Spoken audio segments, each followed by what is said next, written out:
na është bashkuar kolegu Elvis Tila për të parë pak edhe situatën në qarkun e Lezhës. Faleminderit edhe një herë Armand Xhelilit. Elvis, mirëmëngjesit, përshëndes. Si është gdhirë, si është zgjuar qarku i Lezhës sot, le të themi pas asaj situate të vështirë të ditës djeshme?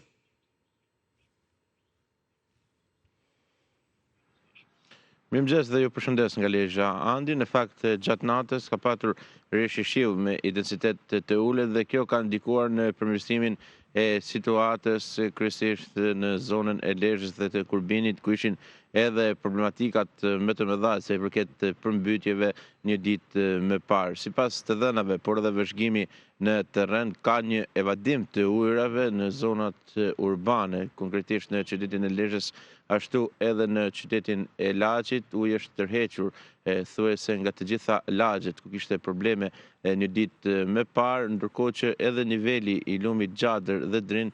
ka rënë ndjeshëm, siç shihet edhe nga pamjet pas shpinës time. Jam në pranë brigjeve të lumit Drin dhe tashmë ka rënë niveli më rreth 30-40 cm, çka po ndikon pozitivisht në këtë drejtim. Nga ana tjetër, sipërfaqet e tokës bujqësore të përmbytura kemi të konsiderueshme në dy bashkitë, në Lezhë dhe Kurbin, sipas përllogaritjeve janë rreth 2600 hektar, janë rreth 150 banesa të rrethuara nga uji, një pjesë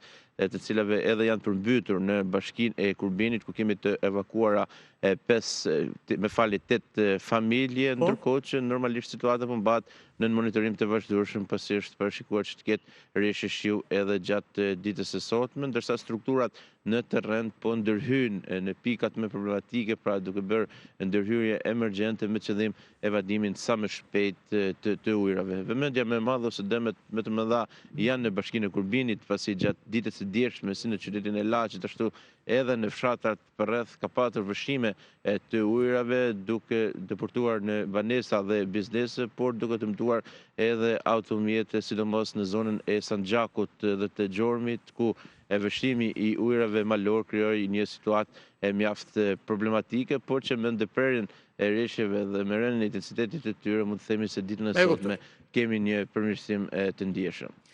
Mirë, faleminderit Elvis, faleminderit për këtë komunikim, do të kemi tjera kontakte gjatë ditës.